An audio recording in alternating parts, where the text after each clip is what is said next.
नमस्कार साथियों, Excel study point की ओर से मैं अनूप गोदियाल आप सभी का स्वागत करता हूं।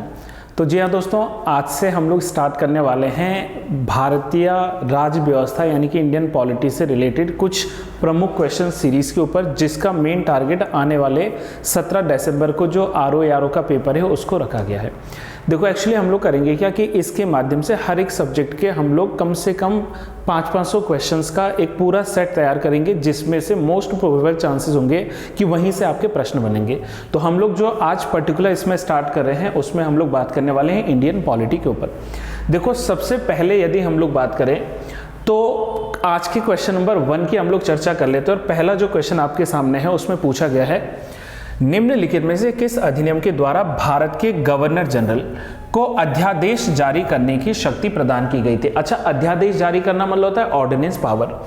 यदि हम लोग बात करें तो इसमें ऑप्शन है चार्टर एक्ट 1833, भारतीय परिषद अधिनियम 1861, भारतीय परिषद अधिनियम 1892 और भारतीय परिषद अधिनियम 1909। तो जो अध्यादेश जारी करने की शक्ति गवर्नर जनरल को मिली थी वो मिली थी भारतीय परिषद अधिनियम 1861 के अंतर्गत। देखिए यहाँ पर दो चीजें समझ लेते हैं। सबसे पहला कि ये जो ऑर्डिनेंस पावर है ये था क्या और इसके अंतर्गत जो है कौन कौन सी पावर मिलती है। यदि मैं वर्तमान में भी बात करूं तो जो अध्यादेश जारी करने की शक्ति है वो देश में दो व्यक्तियों के पास है। पहले आते हैं हमारे देश के राष्ट्रपति, और भारतीय राष्ट्रपति के पास भारतीय संविधान के अनुच्छेद 123 के अंतर्गत अध्यादेश जारी करने की शक्ति है। वहीं दूसरा नाम आता है राज्यपाल का, जो अलग अलग राज्यों के राज्यपाल हैं, तो इनके पास भी अध्यादेश जारी करने की शक्ति है, जो कि आते हैं भारतीय संविधान के अनुच्छेद 213 के अंतर्गत। अच्छा, अध्यादेश क्या होता है? जब कभी संसद की जो सदनें हैं यानी कि लोकसभा और राज्यसभा है वो बैठक में नहीं है, मतलब उसमें रिसेस का दौर चल रहा है, वो सिटिंग्स में नहीं है, और उस समय कुछ ऐसे सर्कमस्टांसेस हैं कि कोई कानून बनाना अति अनिवार्य हो चुका है। यदि राष्ट्रपति इस बात से सेटिस्फाई है कि कानून बनाना अनिवार्य है तो वो बिना जो है संसद की बैठक के, बिना संसद के परमिशन के अध्यादेश को जारी कर सकते हैं, जिसकी जो अवधि होगी वो 6 मंथ तक वैलिड होगा। अच्छा, दो चीजें यहां पर समझना है कि जब भी राष्ट्रपति अध्यादेश को जारी करेंगे अनुच्छेद 123 के भीतर, तो हमने कहा कि जब संसद रीअसेंबल होगी यानी कि जो है पुनः बैठक में आएगी, तो उसके कम से कम 6 हफ्ते के भीतर उनको अध्यादेश को या तो पास करना होगा या तो रिजेक्ट करना होगा। और आप जानते हैं कि जो संसद की बैठकों के बीच का मैक्सिमम गैप होता है वो 6 महीने का होता है, यानी कि किसी भी अध्यादेश की जो मैक्सिमम ड्यूरेशन होता है, अधिकतम जो अवधि होती है वो 6 महीना और 6 सप्ताह हो सकता है। 6 महीने में रीअसेंबल होगी और उसके बाद उनको 6 सप्ताह का समय मिलेगा, तो 6 मंथ एंड 6 वीक का जो है मैक्सिमम ड्यूरेशन आ सकता है अध्यादेश के तहत। सेम अध्यादेश जारी करने की शक्ति राज्यों के राज्यपाल को भी भारत के संविधान के अनुच्छेद 213 में दी गई है, तो अध्यादेश जो है इस तरीके से जारी हो सकता है। वहीं यदि हम लोग बात करें तो जो ये भारत परिषद अधिनियम आया था 1861 का, इसमें कुछ और भी प्रावधान शामिल किए गए थे। जैसे पहली बार 3 भारतीयों को वायसराय के साथ में जो है जो कानून व्यवस्था थी उसमें भाग लेने का मौका मिला था, जिसमें पहला नाम आता है महाराजा ऑफ पटियाला, दूसरा आता है राजा ऑफ बनारस और तीसरा नाम आता है सर दिनकर राव का, जिनको वायसराय के साथ में जो उनकी लॉ मेकिंग बॉडीज थी उसमें पार्टिसिपेट करने का मौका मिला था। इसी 1861 के अधिनियम के अंतर्गत पहली बार जो भारत था, इन भारत के भारतीय नागरिकों को पोर्टफोलियो सिस्टम से अवगत करवाया गया था। अच्छा, पोर्टफोलियो सिस्टम जो था इसकी अवधारणा 1859 में लॉर्ड कैनिंग, जो कि भारत के पहले वायसराय भी थे, उनके द्वारा दिया गया था।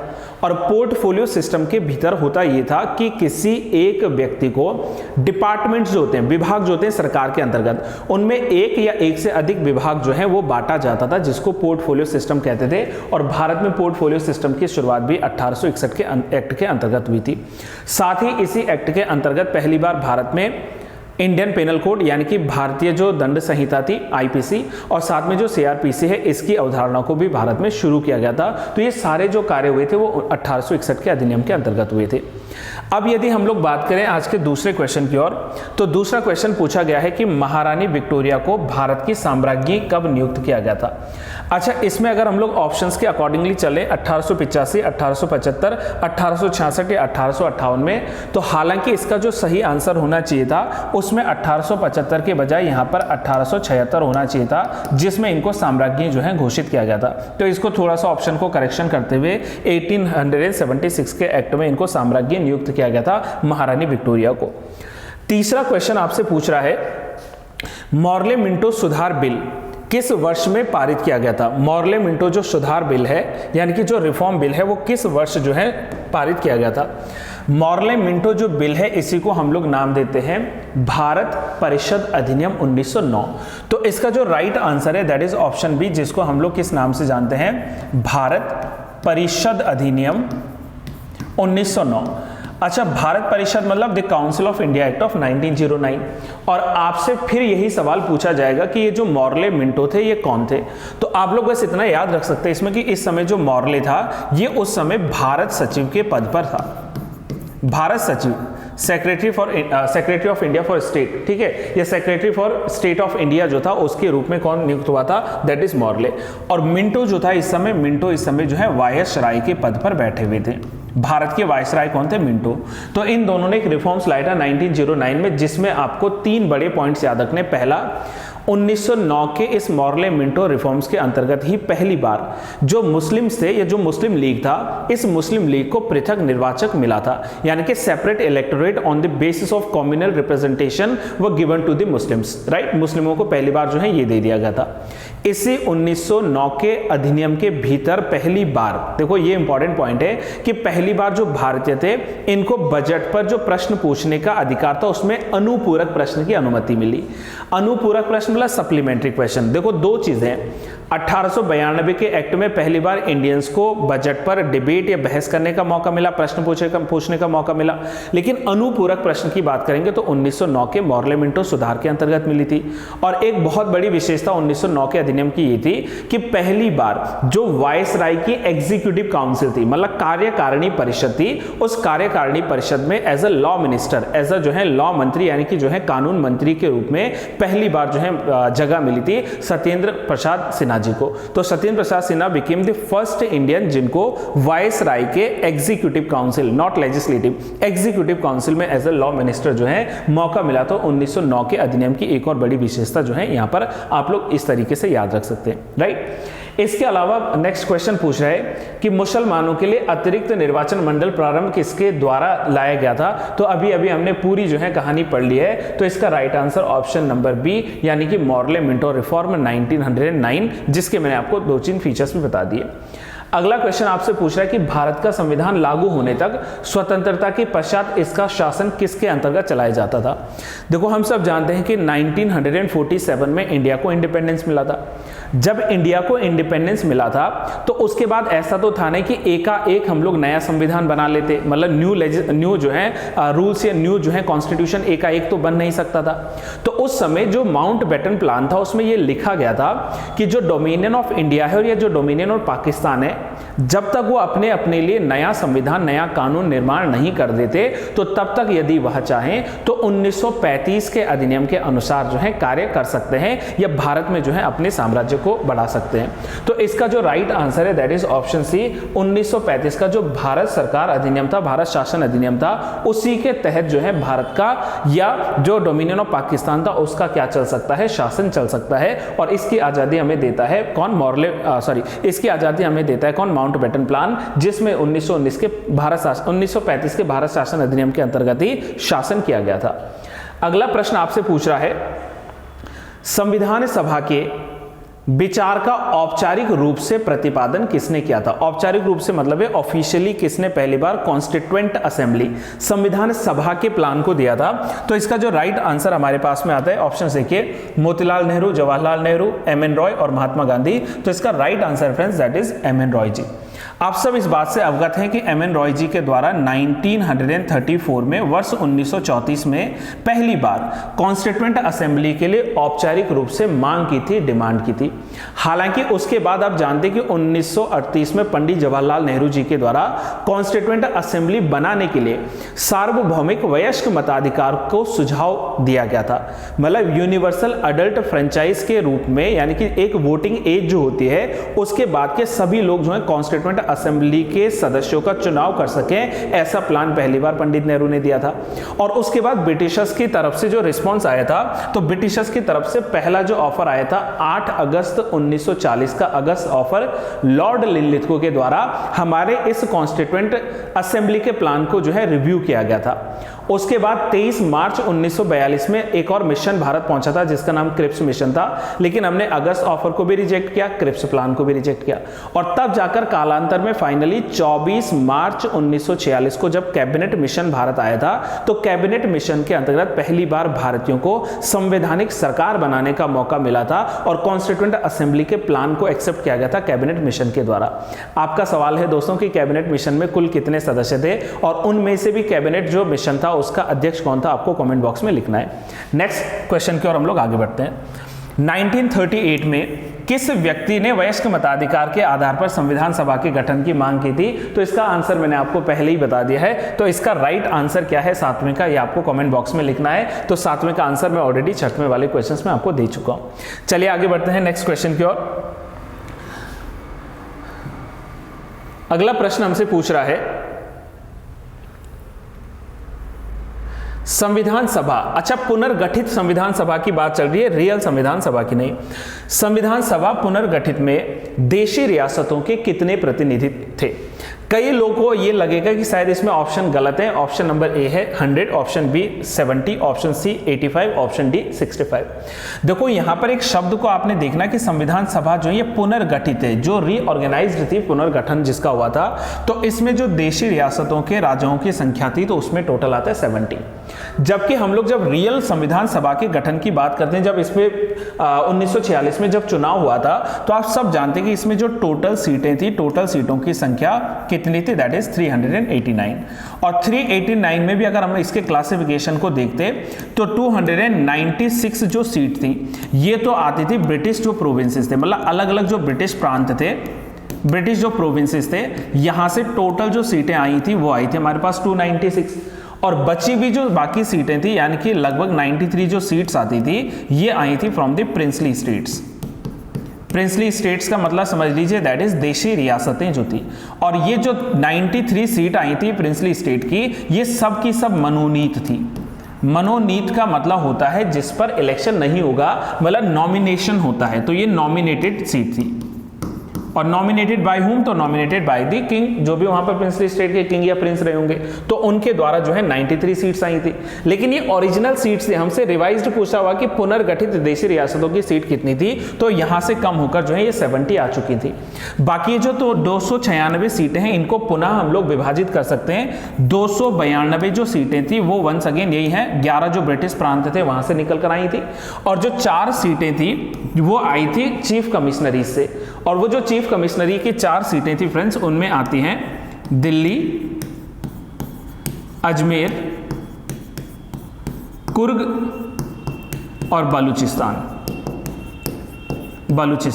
तो ये कुल मिलाकर यदि हम लोग देखें तो जिन पर वोटिंग होना था, जिन पर जो है क्या हुआ, वोट हुआ था, तो उन वोटिंग में 296 सीटें थी इंक्लूडिंग दीज 4 एंड 292 जो 11 ब्रिटिश प्रांतों से आई थी। जब चुनाव हुआ था तो चुनाव के बाद रिजल्ट कुछ यूं निकला था कि लगभग 208 सीटों पर इंडियन नेशनल कांग्रेस की विजय हुई, 73 जो सीट्स थी उन पर मुस्लिम लीग को जो है मौका मिला, और जो 15 सीटें थी वो अदर्स को चली गई। लेकिन जब संविधान सभा की पहली बैठक हुई थी, आप सबको इस बात से जो है अवगत होना पड़ेगा कि 9 दिसंबर 1946 को संविधान सभा की पहली बैठक हुई, जिसके अस्थायी रूप से अध्यक्ष सच्चिदानंद सिन्हा जी को चुना गया था। उसमें जो है मुस्लिम लीग ने क्या कर दिया था, असेंबली से बॉयकॉट कर लिया था कि हम इसमें जो है पार्टिसिपेट नहीं करेंगे। कॉन्स्टिट्यूएंट असेंबली में जो है उन्होंने प्रतिभाग नहीं किया। फिर कुछ दिन बाद, 2 दिन बाद जो है 11 दिसंबर 1946 को दूसरी बैठक हुई, जिसमें डॉक्टर राजेंद्र प्रसाद जी को स्थायी रूप से अध्यक्ष चुना गया और उपाध्यक्ष के रूप में उसमें जो है वीटी कृष्णमचारी जी और एच.सी. मुखर्जी जी को मौका मिला था। फिर उसके कुछ समय बाद जो है 2 दिन बाद 13 दिसंबर 1946 को पंडित जवाहरलाल नेहरू जी के द्वारा ऑब्जेक्टिव रेजोल्यूशन यानी कि उद्देश्य प्रस्ताव प्रस्तुत किया गया था और उस उद्देश्य प्रस्ताव के लिए 1 महीने का कम से कम नोटिस दिया गया, अल्टीमेटम दिया गया मुस्लिम लीग को कि अगर आप चाहें तो शामिल हो सकते हैं। लेकिन जब मुस्लिम लीग की कोई प्रतिक्रिया नहीं आई तो अगले ही वर्ष जो है 22 जनवरी 1947 को जो ऑब्जेक्टिव रेजोल्यूशन था उस पर सिग्नेचर कर लिए गए, उसको पास कर लिया गया। थोड़ा डिटेल जा रहा हूं क्वेश्चंस के ऊपर, लेकिन गाइस एक एक चीजों से जो है आपके प्रश्न छुपे हुए हैं। तो ये जो है हम लोगों ने 8वें क्वेश्चन को देख लिया। यहां पुनर्गठित पूछा है तो 93 नहीं देंगे ऑप्शन में, हमेशा 70 मिलेगा। तो इसका जो राइट आंसर आएगा दैट इज 70। डन। चलिए नेक्स्ट क्वेश्चन पे आइए। अगला क्वेश्चन आपसे पूछ रहा है संविधान सभा के चुनाव कब संपन्न हुए थे। ये मैंने आपको पहले ही कह दिया है कि 1946 में संविधान सभा के लिए चुनाव हुए थे और चुनाव की पूरी रूपरेखा मैं आपको बता चुका हूं। आंसर देखिए, एक और हमसे पूछा है कि संविधान सभा का पहला अधिवेशन जो है कहां पर संपन्न हुआ था। आपके ऑप्शन है मुंबई, कलकत्ता, लाहौर और दिल्ली। तो जब संविधान सभा की पहली बैठक हुई थी तो वो कहां पर हुई थी, दैट इज इन दिल्ली। पहली बैठक का मैंने आपको डेट बता दिया है, दैट इज 9 दिसंबर 1946 को। डॉक्टर सच्चिदानंद सिन्हा जो है इसमें पहले अस्थायी अध्यक्ष के रूप में चुने गए थे। संविधान सभा के उद्घाटन अधिवेशन की अध्यक्षता किसके द्वारा की गई थी। उद्घाटन अधिवेशन मतलब जब हमारा जो है पहला अधिवेशन हुआ, इसका भी आंसर आपको ऑलरेडी मिल चुका है। तो इसका आंसर है डॉक्टर सच्चिदानंद सिन्हा जी। संविधान सभा का पहला जो सत्र था वो कब हुआ था, तो इसका भी आपको आंसर मिल चुका है, दैट इज 9 दिसंबर 1946 को। तो ये जो है आपको सारे आंसर्स ऑलरेडी मिल चुके हैं। आई होप फ्रेंड्स कि आप लोगों को जो है ये चीजें, ये सवाल जो है समझ में आ रहे हैं। चलिए आगे बढ़ते हैं क्वेश्चन नंबर 13 की तरफ। संविधान सभा के संवैधानिक सलाहकार, दैट इज जो कॉन्स्टिट्यूशनल एडवाइजर थे कॉन्स्टिट्यूएंट असेंबली के, then he was Benegal Narasimha Rao यानी कि वी.एन. राव। वी.एन. राव जी जो थे वो संविधान सभा के संवैधानिक सलाहकार की भूमिका निभा रहे थे। लीगल एडवाइजर के रूप में उन्होंने जो है भूमिका निभाई थी। और मैंने फिर से आपको ये चीज दोहरा दी है कि संविधान सभा जो है, इस संविधान सभा की पहली मीटिंग जब हुई थी तो वहां पर जो है अस्थायी रूप से सच्चिदानंद सिन्हा जी, दूसरी मीटिंग में 11 दिसंबर 1946 को स्थायी रूप से राजेंद्र प्रसाद जी जो है वो अध्यक्ष बने थे। लेकिन ये लीगल एडवाइजर है, सलाहकार के रूप में जो है जाने जाते हैं। अगर आपसे पूछा कि संविधान सभा के लिए जो सिंबल हमने रखा था वो क्या था, तो सिंबल के रूप में जो है हाथी, दैट इज एलिफेंट, इसको जो है चूज किया गया था। तो आप लोगों को ये भी चीज में साथ में जो है चीज याद रखनी है। निम्नलिखित में कौन संविधान सभा का सदस्य नहीं था। संविधान सभा से जुड़ी हुई जो असेंबली थी और उसमें भी जो ड्राफ्टिंग कमेटी थी स्पेशली, है ना, यानी कि प्रारूप समिति, उनके सदस्यों में कौन व्यक्ति शामिल नहीं थे। तो इसका जो राइट आंसर है वह है H H. Beg, doctor K M. Munshi, N Gopalaswami Ayyangar और टी.टी. कृष्णमचारी जी जो हैं ये तो ऑलरेडी संविधान सभा से जुड़े हुए थे। और इनके नाम को आप जो है तीनों नाम को कहां पर देखते हैं, दैट इज ड्राफ्टिंग कमेटी में, जिसकी स्थापना या जिसका गठन जो है 29 मार्च को जो है 1947 में किया गया था। तो वहां तो आप लोगों को ये चीजें जो है याद रखनी है। संविधान सभा के लिए जो मशविदा समिति या प्रारूप समिति ये कब बनी थी, मैंने आपको ऑलरेडी बता दिया है, दैट इज 29 अगस्त 1947। इस दिन बना था प्रारूप समिति which is also called the drafting committee. और आप लोगों को मैं ये भी क्लियर करवा देता हूं कि जो ड्राफ्टिंग कमेटी थी इसके अध्यक्ष के रूप में डॉक्टर बी.आर. अम्बेडकर जो हैं, इनको डॉक्टर बी.आर. अम्बेडकर को चयनित किया गया था। अम्बेडकर साहब जो थे, अम्बेडकर, इनको जो है इसमें चयनित किया गया था। तो डॉक्टर बी.आर. अम्बेडकर जो है वो बने थे संविधान के प्रारूप समिति के अध्यक्ष। संविधान सभा में जो है कुल मिलाकर कितने लोग शामिल थे, 7 लोग जो है इसमें शामिल थे। तो संविधान सभा के बारे में आप लोगों ने ये चीज याद रखनी है। संविधान के उद्देश्य प्रस्ताव को किसने प्रस्तुत किया था, आपको आंसर ऑलरेडी मिल चुका है कि पंडित जवाहरलाल नेहरू जी के द्वारा 13 दिसंबर 1946 को संविधान के लिए उद्देश्य प्रस्ताव बनाने का जो है मौका दिया गया था और उन्होंने ऑब्जेक्टिव रेजोल्यूशन को जो है प्रस्तुत किया था, सामने लाए थे। तो क्वेश्चन नंबर 16 का जो राइट आंसर है that is option number c. Next question आपसे पूछ रहा है कि संविधान सभा में महिला सदस्यों की कुल संख्या कितनी थी। तो इसमें सिंपल सा एक वन लाइनर क्वेश्चन है जो आपको याद करना है, दैट इज 15 जो है वहां पर महिला सदस्यों को चयनित किया गया था या मौका मिला था। अगला प्रश्न आपसे पूछता है फ्रेंड्स, संविधान सभा में उद्घोषित मौलिक अधिकारों में संशोधन किया जा सकता है। अच्छा, अब एक चीज बताइए, जो हमारी इंडियन कॉन्स्टिट्यूशन है, इस इंडियन कॉन्स्टिट्यूशन के भीतर जो है पार्ट 3 आता है, और पार्ट 3 की यदि हम लोग बात करें तो this is related to the fundamental rights, यानी कि मौलिक अधिकार या मूल अधिकार। मौलिक अधिकारों की शुरुआत भारत के संविधान के भीतर अनुच्छेद 12 से होती है और ये जाता है कहां तक, दैट इज अनुच्छेद 35 तक। तो हम लोग बस ये जान रहे हैं कि अनुच्छेद 12 से 35 के बीच में अगर किसी भी प्रकार का संशोधन करना है, दैट इज मतलब रिफॉर्म करना है, चेंज करना है, अमेंडमेंट करना है, तो ये शक्ति किसको दी गई है, पावर किसको दी गई है? ऑप्शन ए इज राष्ट्रपति, ऑप्शन बी सर्वोच्च न्यायालय, ऑप्शन सी संसद, ऑप्शन डी उपरोक्त में से कोई नहीं। तो संविधान सभा में यदि मौलिक अधिकारों में परिवर्तन करना है तो इस परिवर्तन की पावर संसद के पास में, और संसद के पास में जो परिवर्तन की पावर है ये भी भारत के संविधान के अनुच्छेद 368 के बीच है, यानी कि article 368 of Indian constitution is related to amending the constitution of India by the parliament of nation. जो हमारे देश की जो है पार्लियामेंट है, जिसको हम लोग वेस्टमिंस्टर मॉडल की पार्लियामेंट भी कहते हैं, संसद कहते हैं, तो उसके द्वारा क्या किया जाएगा, संविधान में संशोधन किया जाएगा। हालांकि इस बात को लेकर बहुत बड़ी कंट्रोवर्सी ऑलरेडी हो चुकी थी। आप लोग जरा याद कीजिए, शंकरी प्रसाद मामला 1951 का, सज्जन सिंह मामला 1965 का, गोलकनाथ मामला 1967 का मामला, केशवानंदा भारती मामला 1973 का मामला, और मिनर्वा मिल्स मामला जो है 1980 का मामला। ये जो है इसी कंट्रोवर्सी को लेकर था कि क्या संविधान के द्वारा मौलिक अधिकारों में संशोधन किया जा सकता है कि नहीं। तो उसके लिए जब गोलकनाथ मामला आया था, जिसमें गोलकनाथ जी ने यह कहा था कि संविधान में संशोधन की शक्ति नहीं है संसद के पास, तो तब जाकर संसद ने 24वां संविधान संशोधन अधिनियम 1971 लाया था, 1971 लाया था, और 24वें संविधान संशोधन अधिनियम ने दो चीजें जोड़ी थी। एक तो भारत के संविधान के अनुच्छेद 13 में चौथा क्लॉज जोड़ा, और उस चौथे खंड में यह लिखा कि संविधान संशोधन विधि नहीं है। जो अनुच्छेद 13(2) में विधि शब्द का इस्तेमाल हुआ था, वो संविधान संशोधन की विधि शब्द के अंतर्गत डिफाइन नहीं होता। और दूसरा, भारतीय संविधान के अनुच्छेद 368 के भीतर एवं शक्ति शब्द को जोड़ा, मतलब कि संविधान के संशोधन की प्रक्रिया एवं शक्ति संसद के पास है, जिसको लीगैलिटी, जिसको कॉन्स्टिट्यूशनली घोषित किया था केशवानंद भारती मामले ने 1973 में। तो आपको ये वाला पॉइंट भी याद रखना है। हालांकि मैं अगेन कर रहा हूं, अभी हम लोग क्वेश्चन आंसर वाले पे डिबेट कर रहे हैं, कंप्लीट पॉलिटी की तरफ में नहीं जा रहा हूं। हाँ, जब भी हम लोग लाइव सेशन रखेंगे उस पे पॉलिटी का, तो वहां और डिटेल में एक एक चीजें आपको बता दी जाएंगी। फिलहाल आप ये समझ लीजिए कि संविधान में जो भी फंडामेंटल राइट्स हैं, उनको चेंज करना, उनको अमेंड करने का राइट किसके पास है? The parliament of nation.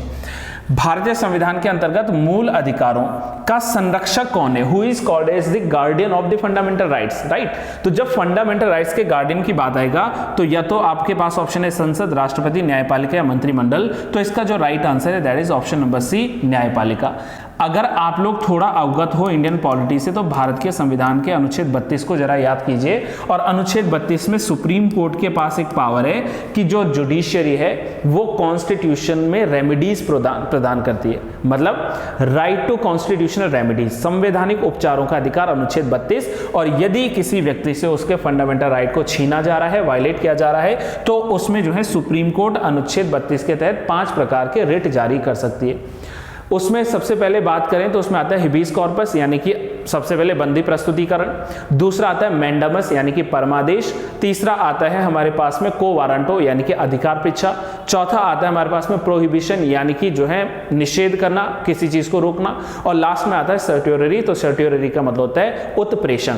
इन सबको अगर आपको डिटेल में जानना तो आप चैनल पे जाइए, ऑलरेडी मैंने जो इसको रिलेटेड एक वीडियो बनाई है रिट के ऊपर, तो आप उस पर जाकर इसको क्लियर कर सकते हैं। तो आप बस ये समझिए कि जुडिशरी जो होता है, इसी को गार्डियन कहा जाता है, इसी को संरक्षक कहा जाता है भारत के संविधान के भीतर फंडामेंटल राइट्स का। डॉक्टर बी आर अम्बेडकर ने जो है अनुच्छेद 32 को संविधान की आत्मा, यानी कि सोल या heart of the fundamental rights का है डॉक्टर अंबेडकर जी ने अनुच्छेद 32 को, राइट। नेक्स्ट क्वेश्चन पे आइए। मौलिक अधिकारों का प्रमुख उद्देश्य क्या है? ऑप्शन है आपके पास, समाज के सामाजिक ढांचे को बढ़ाना है, व्यक्तिगत स्वतंत्रता को सुनिश्चित करना है, न्यायपालिका की स्वतंत्रता को सुनिश्चित करना है, या उपरोक्त कथनों में से सारे कथन सही है? नहीं, सारे कथन सही नहीं है। जो मेन ऑब्जेक्टिव है वो है इंडिविजुअल्स फ्रीडम, व्यक्तिगत स्वतंत्रता की बात यहां पर करता है। तो व्यक्तिगत स्वतंत्रता यदि सुनिश्चित करवाना है तो यह कार्य किसका है? वो कार्य है मौलिक अधिकारों के भीतर उद्देश्य दिया गया है कि व्यक्तिगत स्वतंत्रता को हमने क्या करना है, बढ़ावा देना है। तो ये इसका मेजर ऑब्जेक्टिव है जो आपको याद रखना है। अगला क्वेश्चन आपसे पूछ रहा है फ्रेंड्स, भारत का संविधान स्पष्टतः प्रेस की आजादी की व्यवस्था नहीं करता है, किंतु आजादी अंतर्निहित है, अनुच्छेद कौन सा? आप एक बात समझिएगा कि अगर हमसे कभी सवाल बनता है कि right to freedom of press यानी कि प्रेस की स्वतंत्रता का अधिकार कहाँ है, तो आप एक बार पूरा पन्ना पलटोगे, सारा कॉन्स्टिट्यूशन पढ़ लोगे तो डायरेक्टली कहीं पर दिखेगा नहीं। लेकिन जब हम लोग भारत के संविधान के अनुच्छेद 19 को पढ़ते हैं, 19 में क्या है, स्वतंत्रता का अधिकार, राइट टू फ्रीडम है, राइट। तो उस राइट टू फ्रीडम के भीतर हमारे पास में 19(1) क, 19(1) जो है ख या 2 लिख सकते हैं, 19(1) श और 19(1) द, यानी कि उसको आप लोग ABCD में मान सकते हैं। तो 19(a)(b)(c)(d), तो ये किस में मेंशन है? तो इसका जो राइट आंसर है फ्रेंड्स, पहले ये समझ लीजिए, वह है अनुच्छेद 19(1) का क या ए जो है, अ शब्द जो लिखा हुआ है, राइट, या ए लिख सकते हैं हिंदी इंग्लिश में। तो इसमें क्या है, right to freedom of speech and expression, right to freedom of speech and expression. एक क्विकली मैं यहां पर चलता हूं, देखो एक बार जरा आर्टिकल 19 की तरफ चलिए। आर्टिकल जो 19 है इसमें स्वतंत्रता की बात की गई है, फ्रीडम की बात की गई है, राइट टू फ्रीडम यानी कि स्वतंत्रता का अधिकार की बात की गई है। अनुच्छेद 19 में अगर मैं क्लॉजेस की तरफ चलूं तो अनुच्छेद 19(1) से लेकर अनुच्छेद 19(6) तक के क्लॉजेस है, लेकिन मैं सारा डिटेल में नहीं जाऊंगा, जरा एक को देखिए। अनुच्छेद 19(1) के भीतर भी जो है 6 राइट्स हैं, A, B, C, D, E और G। सर क्या आपकी इंग्लिश कमजोर है, आपने F छोड़ दिया? गाइज F पहले संपत्ति के अधिकार से संबंधित था, अब नहीं रहा, वो हमारा मौलिक अधिकार, अभी उस पर भी आते हैं। अनुच्छेद 19(1) का ए हमें राइट देता है किस चीज की, वो राइट देता है right to speech and expression, right to speech and expression की बात करता है। मतलब क्या है, वाक एवं अभिव्यक्ति की स्वतंत्रता देता है। तो भाई जब मुझे अभिव्यक्त करने की स्वतंत्रता है तो मैं उसको बोलकर अभिव्यक्त कर सकता हूं, लिखकर अभिव्यक्त कर सकता हूं। तो जहां प्रेस की स्वतंत्रता की बात आती है तो वो किसमें है, स्पीच एंड एक्सप्रेशन के ही अंतर्गत आता है। तो पहला क्या है, बोलने की आजादी यानी कि वाक की आजादी, भाषण की आजादी, और जो है अभिव्यक्त करने की आजादी। अब एक चीज समझना, जब मैं कहीं बोलता हूं ना तो मैं कहां बोलता हूं, कि अकेले में बोलता हूं? नहीं, मेरे पास असेंबल होने चाहिए लोग। तो दूसरा जो हमारे पास अनुच्छेद 19(b) में है वह है राइट टू असेंबल। लेकिन जब आप असेंबल करते हो किसी को तो ये कैसा होना चाहिए, peaceable and without arm. Right to assemble peaceable and without arm मतलब निरायुध जो है सम्मेलन करने का अधिकार, बिना किसी हथियार के, बिना किसी जो है दंगे फसाद के आप सम्मेलन कर सकते हो, असेंबल कर सकते हो, ये आपका फंडामेंटल राइट है। ऑप्शन सी हमारे पास में देता है राइट टू फॉर्म, कुछ बनाना है, क्या बनाना है, right to form union, association and cooperative societies. अच्छा इस शब्द को जरा हाईलाइट करना फ्रेंड्स, कोऑपरेटिव सोसाइटीज, हिंदी में भी सुन लीजिए, हमसे कह रहा है संघ, संगठन अथवा सहकारी समितियों का गठन। ये जो मैंने लास्ट में शब्द जोड़ा है ना, सहकारी समिति, रियल कॉन्स्टिट्यूशन के भीतर अनुच्छेद 19 में नहीं लिखा हुआ था। इसको भारत के संविधान के अनुच्छेद 19 में जोड़ा था 97th कॉन्स्टिट्यूशनल अमेंडमेंट एक्ट ने, जो आया था वर्ष 2011 में। 2011 के 97वें संविधान संशोधन अधिनियम ने अनुच्छेद 19 के सी में कोऑपरेटिव सोसाइटीज को बनाने के अधिकार को शामिल किया था, है ना। समझना, थोड़ा डिटेल है बट समझना प्लीज। फिर अनुच्छेद 19(d) में क्या, अब हमने यूनियन बना लिया, अब हमारे पास में क्या है, that is right to move freely throughout the territory of India. भारत राज्य क्षेत्र के भीतर अबाध रूप से जो है विचरण करने का या संचरण करने का अधिकार है। हर व्यक्ति को भारत के भीतर किसी भी क्षेत्र में जो है जाने का अधिकार है, एक्सेप्ट वो रेस्ट्रिक्टेड एरिया ना हो। ऐसा नहीं कि जहां मर्जी घुस जाओ हमारा अधिकार है, नो, गवर्नमेंट जो है रेस्ट्रिक्टेड एरियाज में आप लोग नहीं जा सकते हो। अब मैंने कहा कि मैं फ्रीली मूव भी कर सकता हूं। इसके बाद what about the article 19(1)(e), यहां लिखा गया है about the right to settle और right to reside. Right to reside भी लिख सकते हैं, यानी कि कहीं पर बस जाने का अधिकार, या इसी को सेटल भी लिख सकते हैं कि भाई किसी भी क्षेत्र में बस जाने का या वहां पर जो है सेटल हो जाने का अधिकार। मैं घूमने गया था केरला, मुझे अच्छा लगा वहां पर, मेरे पास में भाई इनफ मनी था, मैंने प्लॉट खरीदा, मैं वहां रहना शुरू कर दिया, मैंने जो है एक फ्लैट खरीदा, मैं वहां रहना शुरू कर दिया, ये मेरे पास राइट टू सेटल है, लेकिन not in the restricted areas में, अगेन कह रहा हूं। और लास्ट में एफ वाला हटा दिया क्योंकि वो जो संपत्ति का अधिकार था वो एफ में था, ठीक है, उसको हटा दिया गया था। और जी में मैं शॉर्ट में लिख रहा हूं, इसमें right to livelihood. Right to livelihood का मतलब समझिए आजीविका कमाने का अधिकार है, मतलब प्रत्येक भारतीय नागरिक, अनुच्छेद 19 सिर्फ भारतीय के लिए, विदेशी के लिए नहीं, प्रत्येक भारतीय नागरिक जो है वो किसी भी जो है व्यापार को, किसी भी ट्रेड को, किसी भी जो है व्यवसाय या किसी भी धंधे को, ऑक्यूपेशन को क्या कर सकता है, स्वीकार कर सकता है, बिजनेस को स्वीकार कर सकता है। लेकिन ऐसे जो है बिजनेसेस को स्वीकार नहीं करेगा जिससे क्या होता है, लोक स्वास्थ्य या जो है लोक व्यवस्था पर असर पड़ता है, उसको जो है गड़बड़ी होती है।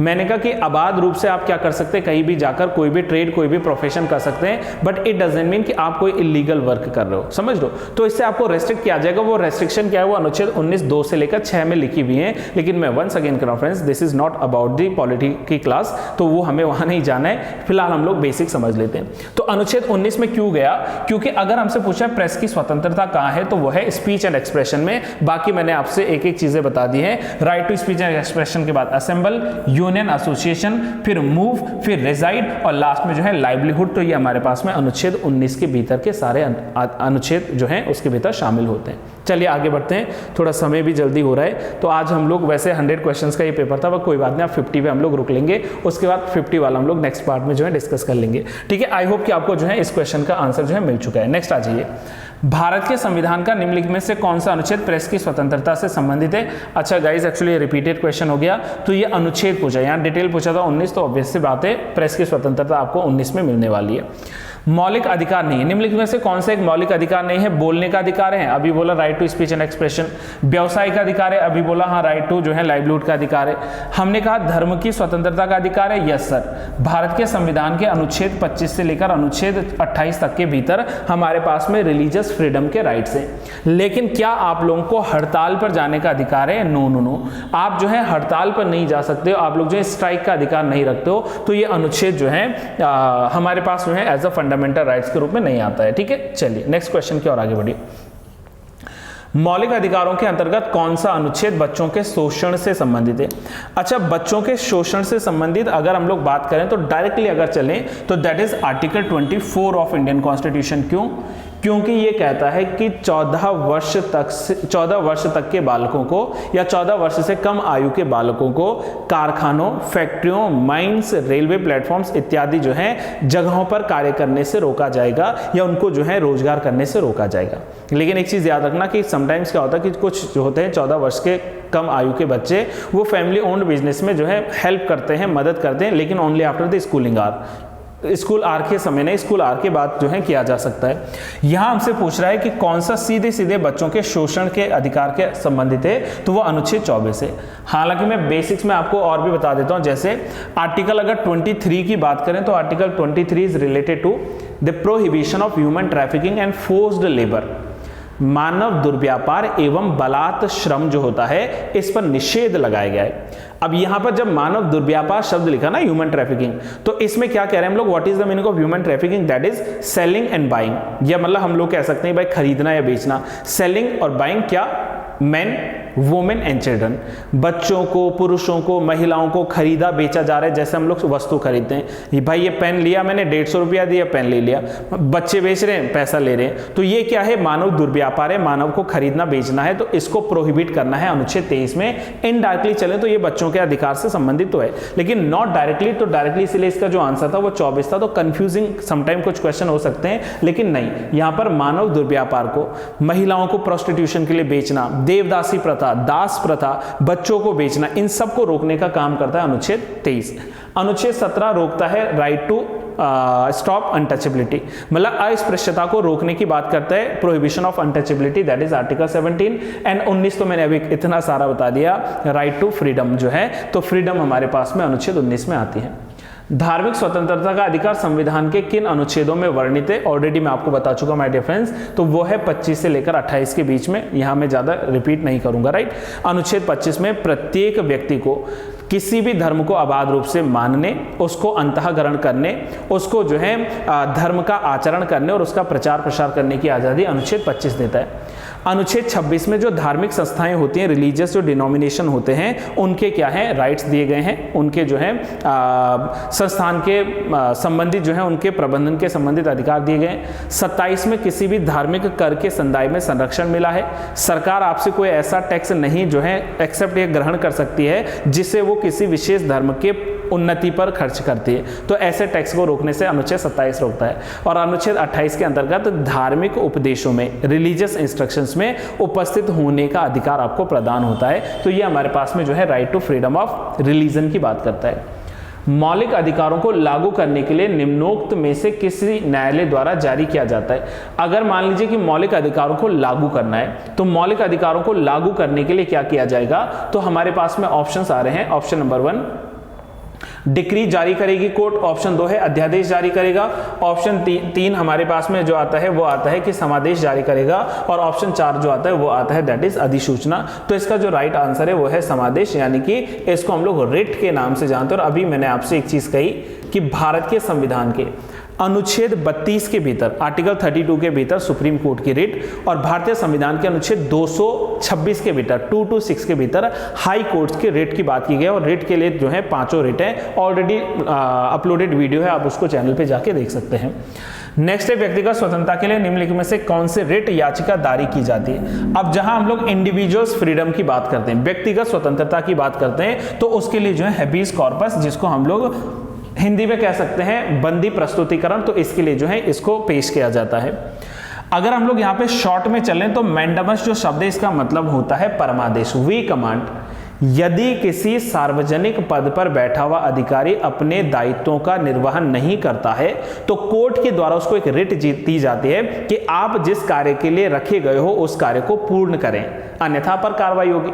मेरी बात समझ लो, जैसे मान लो आप किसी थाने में रिपोर्ट लिखाने गए और वहां पर जो थानेदार जी हैं या वहां पर जो हवलदार जी हैं वो आपकी रिपोर्ट नहीं लिखते हैं, वो आपके जो है कार्यों को नहीं सुनते हैं, आपकी समस्या नहीं सुनते हैं, तो ऐसे मामलों में उनके ऊपर रिट जारी कर सकता है सुप्रीम कोर्ट और हाई कोर्ट, जिसको हम लोग कहेंगे कि ये क्या है मैंडमस है। अपने दायित्वों को कीजिए, वी कमांड, हम आदेश देते हैं। कौन कह रही है? कोर्ट कह रही है।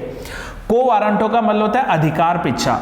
किसी भी सार्वजनिक पद पर बैठा हुआ अधिकारी यदि अपने कार्य क्षेत्र से बाहर जाकर किसी दूसरे कार्य क्षेत्र का कार्य कर रहा है तो उस व्यक्ति से कोर्ट पूछेगी बाय विच अथॉरिटी, आपने किस अधिकार से ऐसा कार्य किया है, तो उस किस अधिकार को रोकने के लिए जो रिट जारी होती है that is the quo warranto. Habeas corpus मैंने बता दिया, दैट इज बंदी प्रस्तुतिकरण। जिस भी व्यक्ति को गिरफ्तार किया गया उसको 24 घंटे के भीतर नियरेस्ट मजिस्ट्रेट के सामने प्रस्तुत करना, अनुच्छेद 22 में भी यही लाइन लिखी गई है, ये क्या है दैट इज हिबीस कॉर्पस। और सर्ट्योररी जो आता है, सर्ट्योररी का मतलब होता है दैट इज उत्प्रेषण। हमेशा ऊपर की अदालत अपने से नीचे की अदालत में चल रहे मामले को, जो मामला वहां पर है उस मामले को अपने पास बुला सकती है, यानी कि वो क्या कर रही है, देखो दो चीजें, प्रोहिबिशन, ऊपरी अदालत जब निचले अदालत के केस को जो है रोक दे तो वो प्रोहिबिशन है, और उस मामले को कहे कि हमें अग्रसित कर दीजिए, ठीक है, हमें सर्टिफाई कर दीजिए, तो वो कहलाएगा सर्ट्योररी। तो वो कौन सा अधिकार आएगा, दैट इज सर्ट्योररी राइट्स आएगा। नेक्स्ट क्वेश्चन है कौन व्यक्तिगत स्वतंत्रता से संबंधित है? ये मैंने ऑलरेडी आपको बता दिया, रिपीट हो गया क्वेश्चन, दैट इज बंदी प्रस्तुतिकरण या बंदी प्रत्यक्षीकरण। कौन सी याचिका का शाब्दिक अर्थ है हम आदेश देते हैं, वी कमांड, तो वी कमांड नाम में लिखा है परम आदेश, तो ये क्या आ जाएगा, दैट इज परमादेश। बस 20 क्वेश्चन और हैं आज के लिए, ध्यान से समझिएगा। आई नो टाइम है, लेकिन आप आराम से रिकॉर्डेड वीडियोस देख रहे हैं तो उसको जो है आप लोग समय के हिसाब से देखते रहिएगा। चलिए नेक्स्ट आ जाइए। राज्य के नीति निर्देशक तत्व का उल्लेख भारतीय संविधान के किस भाग में? सिंपल आपको बताना है, directive principles of the state policies किस पार्ट में? देखो अगर हम लोग इसमें थोड़ा डिटेल चलें तो जो पार्ट 2 ऑफ इंडियन कॉन्स्टिट्यूशन है this is related to this citizenship, यानी कि नागरिकता, और नागरिकता का प्रावधान भारतीय संविधान के अनुच्छेद 5 से लेकर भारतीय संविधान के अनुच्छेद 10 तक शामिल है। तो मतलब इसमें तो डीपीएसपी नहीं है। भाग 3 में आपको ऑलरेडी बता चुका हूं, ये मूल अधिकार है, फंडामेंटल राइट से रिलेटेड है, और भारतीय संविधान के अनुच्छेद 12 से लेकर अनुच्छेद 35 तक है। कोई परेशानी नहीं है। इसके बाद जब भाग 4 की बात करेंगे, जो इसका राइट आंसर भी है, तो भाग 4 जो है इसमें directive principles of the state policies की बात की गई है। और भाग 4 शुरू होता है कहां से? अनुच्छेद 36 से लेकर अनुच्छेद 51 तक। भाग 4 की बात करें अनुच्छेद 51 तक। हालांकि इसमें एक कंसेप्ट ये भी है कि यदि हमसे भाग 4 क पूछे, ए पूछे, तो ये भारत के संविधान के अनुच्छेद 51 क में शामिल होगा और इसमें होंगे फंडामेंटल ड्यूटीज। इसमें क्या होंगे? Fundamental duties. और बाद में जो भाग की बात की जा रही है भाग 5 की, तो भाग 5 में आपको क्या मिलेगी? यूनियन एग्जीक्यूटिव मिलेगी, यूनियन एग्जीक्यूटिव, और साथ साथ में इसी के भीतर जो है यूनियन लेजिस्लेचर भी मिल जाएगा। आई मीन टू से संघ की कार्यपालिका और संघ की विधायिका से संबंधित प्रावधान भारत के संविधान के भाग 5 में है, जिसकी शुरुआत भारत के संविधान के अनुच्छेद 52 से स्टार्ट होता है और 52 से लेकर कहां चलेगा? अनुच्छेद 151 तक जो है वो पूरा अनुच्छेद भाग 5 जो है वो शामिल होता है। फिलहाल आप लोग इतनी बातों को समझ लीजिए, उसके आगे हम लोग भाग 6 भाग 7 नेक्स्ट जो है टाइम टॉपिक डिस्कस करेंगे। भारतीय संसद के कितने अंग होते हैं? अगर आपको नहीं समझ में आता है तो एक बार भारत के संविधान का आर्टिकल 79 को खोलो जरा। आज आपका काम है कि आप आर्टिकल 79 पढ़िए। Article 79 is all about the composition और the structure of parliament, and parliament is consist with Lok Sabha, Rajya Sabha and president as a integral part of the parliament. मतलब कि उसमें कितने अंग हैं? 3 अंग। गलती से हम लोग फटाफट में 2 लिख लेते हैं कि लोकसभा राज्यसभा बन गई पार्लियामेंट। अरे नहीं, राष्ट्रपति संसद का अभिन्न अंग माना जाता है। राष्ट्रपति जो है पार्लियामेंट के इंटीग्रल पार्ट के रूप में जो है भूमिका निभाता है। तो इसके 3 अंग होते हैं, आर्टिकल 79 याद करना है। संसद के कितने सत्र होते हैं? अब समझो मेरी बात को। वैसे मैंने कहा है कि 2 सत्रों के बीच का जो गैप होता है वो 6 महीने का होता है, तो ऐसे देखें तो एक साल में 2 सत्र होते हैं, हो सकते हैं, मतलब कि 2 से कम तो नहीं होंगे, 2 तो होंगे। लेकिन इंडिया में यूजुअली 3 सत्र होते हैं। मतलब एक बजट सेशन होता है, याद करिए आप लोग, फरवरी मंथ, पहली फरवरी को बजट आ जाता है। एक मॉनसून सेशन होता है और एक जो है विंटर सेशन या शीतकालीन सत्र होता है। तो हमारे पास बजट सेशन भी है, मॉनसून सेशन भी है, शीतकालीन यानी कि जो है विंटर सेशन भी है। तो भारतीय संविधान में कम से कम 2 सत्र होने चाहिए, उससे ऊपर अधिक हो सकते हैं। और हम अभी वर्तमान में बात करें तो 3 सत्र जो है हमारे पास में आते हैं। संसद के संयुक्त बैठक को कौन संबोधित करता है? इस बार के ईओ में पूछा गया सवाल, उससे पहले भी हम लोगों ने पेपर पे डिस्कशन किया था। तो संयुक्त बैठक के अगर संबोधन की बात कर रहा है, संबोधन करना मतलब होता है उसको बुलाना, समन करना। तो संबोधन हमेशा कौन करता है? That is president of India. संबोधन, आई रिपीट, संबोधन, बुलाना, पुकारना। तो पुकार कौन रहा है? देश का राष्ट्रपति। लेकिन अगर पूछेगा कि इसकी अध्यक्षता कौन करता है, तो जो स्पीकर ऑफ द लोकसभा होते हैं, तो इनके द्वारा क्या किया जाता है? इसकी अध्यक्षता की जाती है। रही बात ज्वाइंट सिटिंग की, तो ज्वाइंट सिटिंग भारत के संविधान के अनुच्छेद 108 के भीतर जो है लिखी हुई है। और इसमें देखो सर्कमस्टांसेस क्या है, क्यों ज्वाइंट सेशन बुलाया जाएगा? डेडलॉक यदि आ जाए, डेडलॉक मतलब गतिरोध उत्पन्न होना। और डेडलॉक का मतलब क्या होता है कि जब कभी क्या हो रहा है कि पार्लियामेंट के दोनों सदनों के बीच में किसी बिल पर सामंजस्य नहीं बैठ पा रहा है या एक दूसरे के विरोधाभास जा रहे हैं, तो ऐसे कंडीशन में डेडलॉक हो जाएगा। तो डेडलॉक की कंडीशन में आप ज्वाइंट सिटिंग बुला लीजिए। और ज्वाइंट सिटिंग के दौरान लोकसभा राज्यसभा एक साथ बैठेगी, लेकिन प्रिसाइडिंग जो ऑफिसर होगा, जो प्रेसिडेंटशिप देगा, उसमें वो स्पीकर ऑफ लोकसभा देगा, न बल्कि जो है आप लोग राज्यसभा के सभापति को लिखोगे। तो स्पीकर ऑफ लोकसभा का ये जो है कार्य है। एक और क्वेश्चन की ओर बढ़िए। भारतीय संसद के अपर हाउस को किस नाम से जाना जाता है? तो भाई this is a very very very common question कि upper house of the Indian parliament is called, that is Rajya Sabha. क्योंकि लोअर हाउस के रूप में हमेशा क्या आता है? लोकसभा, और अपर हाउस के रूप में आता है दैट इज राज्यसभा। तो ये 1 लाइनर क्वेश्चन है, ऐसा कोई दिक्कत नहीं है। तो भारत का अपर हाउस क्या है? That is Rajya Sabha. Done. Rajya Sabha को भंग करने का अधिकार किसे प्राप्त है? राष्ट्रपति भंग कर देगा चुटकियों में? नहीं करेगा। उपराष्ट्रपति, उच्च न्यायालय? नहीं। अरे इसका आंसर है none of the above, NOTA. यानी कि उपरोक्त में से कोई भी नहीं करेगा राज्यसभा को भंग। ऐसा क्यों? Rajya Sabha is a permanent house. Rajya Sabha एक स्थायी सदन है। Rajya Sabha is a permanent house. It can not B dissolve by the president of India. इसको राष्ट्रपति के द्वारा भंग नहीं किया जा सकता है, ध्यान से सुनिए। जबकि on the other side Lok Sabha can be dissolved by the president of India, Lok Sabha को भंग कर सकते हो, राज्यसभा को नहीं। लेकिन होल्ड ऑन, राज्यसभा के सदस्य जो होते हैं इनका कार्यकाल निश्चित होता है और राज्यसभा के सदस्यों का कार्यकाल 6 साल का होता है। राज्यसभा के सदस्य जो है प्रत्येक 2 साल में 1/3 सदस्य जो है वो सेवानिवृत्त होते हैं, यानी कि रिटायर होते हैं। But I repeat the line my dear friends कि Rajya Sabha can not be dissolved by anyone including the president of India. Rajya Sabha is a permanent house, स्थायी सदन है, कोई उसको जो है तोड़ नहीं सकता, भंग नहीं कर सकता। हाँ, सदस्यों के जो है क्या हो सकता है, फेरबदल हो सकता है, लेकिन Rajya Sabha can not B dissolve. Rajya Sabha के सभापति का चुनाव कौन करता है, इस बार के ईओ का एक और सवाल जो कि हम लोगों को जानना है। ऑप्शन ए राज्यसभा के निर्वाचित सदस्य। सर पहली बात तो सिर्फ राज्यसभा लिखा है राज्यसभा के सभापति के चुनाव में, तो राज्यसभा के सभापति, अच्छा राज्यसभा का सभापति क्या समझ रहे हो, उपराष्ट्रपति ना। तो जब उपराष्ट्रपति के चुनाव की बात करो तो आर्टिकल 66 की तरफ भागो। Article 66 of Indian constitution is related to the election of vice president of the nation, right. तो ये तो ऑप्शन गलत जा रहा है। लोकसभा राज्यसभा के सभी सदस्य, ये ऑप्शन बिल्कुल सही जा रहा है, मुझे 3 और 4 पढ़ने की भी आवश्यकता नहीं है। Under article 66 of Indian constitution all the members of parliament, which means all the members of Lok Sabha and Rajya Sabha, or all the members including both nominated members as well as the elected members, right। तो दोनों सदस्यों के द्वारा इनको चयन किया जाता है। जबकि कंडीशन देखो अनुच्छेद 54 और अनुच्छेद 55 पढ़ो। आर्टिकल 54 आर्टिकल 55 क्या कहता है कि जो आर्टिकल 54 में इलेक्टोरल कॉलेज यानी कि मतदाताओं की बात की गई है राष्ट्रपति के चुनाव में, तो वहां लिखता है all the elected members of Lok Sabha, all the elected members of Rajya Sabha, all the elected members of the state legislative council and all the elected members from the legislative मैंने काउंसिल बोला गलती से, legislative assembly आएगा, राज्यों के assembly not council, and all the elected members from the legislative assemblies of Delhi, Puducherry और अब जो है जम्मू कश्मीर। तो यहां से क्या आएंगे, वहां पर आप लोग को याद रखना है सदस्यों का चुनाव होगा। डन है फ्रेंड्स, चलिए नेक्स्ट आ जाइए। क्वेश्चन नंबर 37,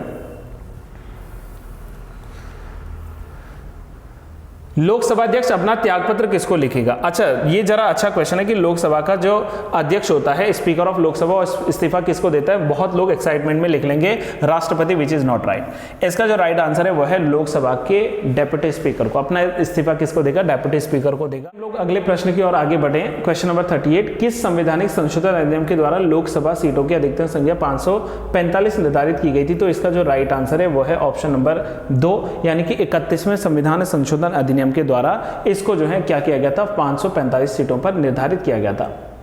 स्वतंत्र भारत के जो है पहले लोकसभा के अध्यक्ष कौन थे, तो इसका राइट आंसर है जीवी मावलंकर जी। वन लाइनर क्वेश्चन है, फटाफट चलते हैं। भारत सरकार का प्रथम विधि अधिकारी कौन होता है। भारत सरकार पूछा है, यानी कि यूनियन की बात कर रहा है, और यूनियन में हमेशा अटॉर्नी जनरल आता है, भारत का महान्यायवादी, और अटॉर्नी जनरल के लिए भारत के संविधान का अनुच्छेद 76 जो है ये उल्लेखित होता है। तो अनुच्छेद 76 के भीतर अटॉर्नी जनरल ऑफ इंडिया जो है, जिसकी नियुक्ति देश के राष्ट्रपति के द्वारा की जाती है, he is called as the first legal officer, और he is called as the केंद्र सरकार के legal adviser, the legal adviser of the union government, right. भारतीय संविधान के किस भाग में संघीय न्यायपालिका का वर्णन किया गया है। देखो यहां पर किस चीज की बात करें हम लोग, न्यायपालिका। न्यायपालिका मतलब अनुच्छेद 124 की बात, 124 के बाद आप लोग जानते ना, और मैंने आपको ऑलरेडी भाग 5 समझा दिया। तो 124 के बाद का जो भी चीज आ रहा है, या 52 के बाद से लेकर 151 152 तक की जो भी घटनाएं हैं, वो सारी की सारी भाग 5 में, तो इसका आंसर ऑटोमेटिकली भाग 5 हो जाएगा। 124 से लेकर 147 तक सुप्रीम कोर्ट की व्यवस्था की गई है। तो अगले क्वेश्चन की यदि हम लोग बात करें तो इसमें पूछा गया कि पटना उच्च न्यायालय की स्थापना कब हुई थी। तो इसका जो राइट आंसर है फ्रेंड्स वो है ऑप्शन नंबर ए, 1916 में। आप सब इस बात से अवगत होंगे कि 3 फरवरी 1916 को जो पटना हाईकोर्ट है, इस पटना हाईकोर्ट का जो है निर्माण किया गया था ब्रिटिश गवर्नमेंट के द्वारा। तो आप लोग जो है इसकी बात करेंगे। अब यदि हम लोग बात करें अगले क्वेश्चन में कि भारत में कुल कितने उच्च न्यायालय हैं, तो इनकी संख्या जो है 25 है। कौन सा उच्च न्यायालय जो है साझा उच्च न्यायालय की भूमिका निभाता है, तो यह है महाराष्ट्र एंड गोवा। गोवा राज्य किस न्यायालय के क्षेत्राधिकार में आता है, तो गोवा की बात करें तो ये जो है बॉम्बे हाईकोर्ट के अंतर्गत आएगा। ठीक है, ध्यान से समझिएगा इन सारे पॉइंट्स को। उच्च न्यायालय के क्षेत्राधिकार को घटाने या बढ़ाने का अधिकार किसे है। उच्च न्यायालय के क्षेत्राधिकार को जब भी घटाने या बढ़ाने की बात करेंगे तो भाई न्यायालय का क्षेत्राधिकार जो है वो संसद के पास में जो है पावर मिलती है। नेक्स्ट क्वेश्चन की ओर आते हैं।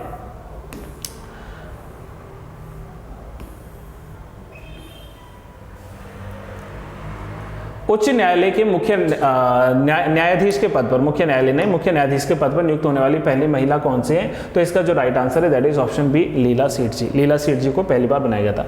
निम्न उच्च न्यायालयों में कौन सा एक से अधिक राज्य केंद्र शासित प्रदेश के लिए है? तो आप जानते हैं कि ये जो गुवाहाटी न्यायालय है इसके भीतर जो है असम, ऑब्वियस सी बात है गुवाहाटी यानी कि असम की बात चल रही है, अरुणाचल प्रदेश, नागालैंड